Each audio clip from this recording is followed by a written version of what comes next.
Cetl is great for us because, one, it recognises what we've done. It provides essentially staff with some recognition and reward for what they've done previously, and it allows us to extend the work that we've already been doing.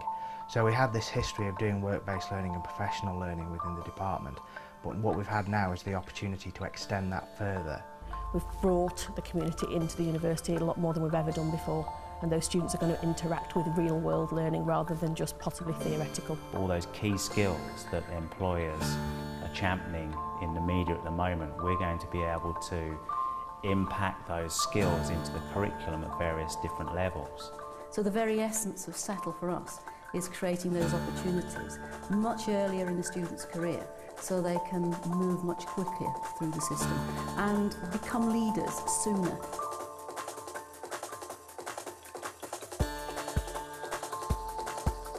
Jumpstart came out of a vision from one of the members of the dance team, Pauline Brooks. It arose from a debate within the dance team about giving students professional performance experience. Within industry, professionally, the industry is not very welcoming of students as performers.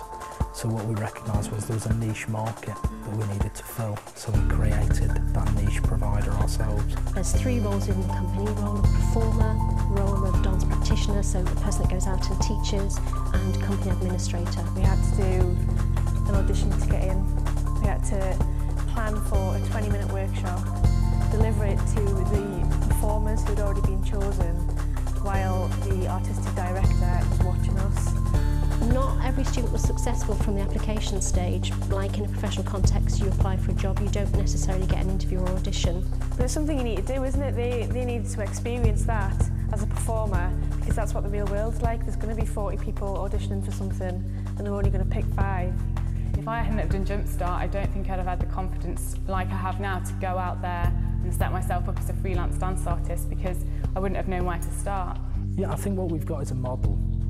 We've got a model for work-related learning which works. We've got a process that the students can apply and focus on what their intentions are for employability. We approached the drama department to see whether we could work with some of their third-year students to help our first years in developing different ways of verbally communicating and looking at body language and that sort of thing. And what happened, 4 of the drama students decided they'd like to come and work with us, and we paid them to come and work with 20 sport development students and look at different ways of engaging in communication skills. We wanted really, as a pilot scheme, to see if peer learning would work, if they would feel less pressurised working with us, feel confident working with us, and of course we get involved just as much as them. So there wasn't a sense of sort of lecturer-student environment, it was more students learning from each other. Anyway, like I said, Jack and Jill, everyone up the hill, right? One of the things, because we're a centre of excellence for teaching and learning, we wanted to look at was actually looking at student learning and how students actually learn, and looking at different personality types. So what we're going to do with certainly our new incoming students is to do something called a Myers-Briggs questionnaire, which looks at personality typing. Intuitors, they see life in terms of patterns, so they'll summarise things. They'll compartmentalise their memories and their lives, so rather than being a narrative and a story, they'll have it almost filed away under great experiences, bad experiences, things which I did outdoors. The knock-on effects of that, hopefully, are going to be that they can get a firmer grip on which part of the course their personality will enable them to engage with more naturally, and which parts they're going to have to pay a little bit more attention to. But I think this can work equally well with any student and any lecturer. And I think that's something that's quite important as part of the Cetl project, that we are looking at not just what the Cetl can bring within our own subject area, but how we can disseminate that across the university and across universities throughout the UK. Currently at the moment we're in a building phase, so our portion of the Cetl is being built. And there's 2 key facets to that building. There's a human performance laboratory and there's a health and fitness suite for the community. So once we've got a physical entity, a physical building, we can start to attract those populations in, working from GP referral, working into rehabilitation, and again, looking again at performance and getting the club level performers in and beyond that. key opportunities that Cetl is going to afford staff members that work in both schools is to apply for sabbatical funding. So in this school, for example, we have a staff member working with football clubs around the region to gain knowledge on the skill sets that those employers need from our students on our BSc Science and Football programme. What we can't always give students is what we call the craft skills. So the insider knowledge about the environment that you might need to work and be successful in a place like a professional football club. I'm sure a lot of the things that I will see will be specific to football, but I'm also pretty certain there will be some general principles. So maybe some of the methodologies and some of the information that I can bring back about liaising with people in industry or the things that industry think are important, it will something that have a much more general transfer than just to this specific context. We have one of our sports psychology staff members developing a new lecturing format which is based around dramatic representation.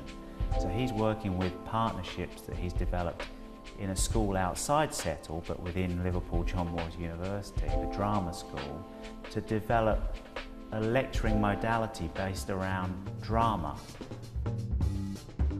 You have to be research active, you have to be applied active, you have to be in direct contact with the commercial world so that you can actually, tell your students the way it actually is. I think there's an appetite for staff to know about how to embed employability into curriculum. It's quite difficult to do, and if you've not had the experience of it, then it's going to be very useful to have people who've gone through it and can say, this worked for us, this didn't work for us. So hopefully when we do actually arrange seminars where we can actually disseminate it, staff will find those quite valuable. We're just embarking on our second year, so the first year was very much about getting our processes in place. The second year is very much about us developing our themes within our own faculties, within our own subjects. Year 3, 4 and 5 will be more about disseminating it across the university. And also, I think the important thing for us will be to sort of start working, as you mentioned before, to be working with other faculties. I think one of the things that we hope will come across from this is, I often say to the students, we don't accept mediocrity. And neither should you in your personal life, in your everyday life, in your professional lives, or whatever you're going to do when you leave here, that you should always look to be outstanding in whatever you do. And for me, that's regardless of course, again, across the whole board. That's what's going to make our students stand out when they go for interview. It was trying to see them much more as adults already in charge of those activities out there, even as first and second year students, trying to enable them to see that they had a role and a place, an ability to challenge the people that they were working with, but above all, the ability to make a difference.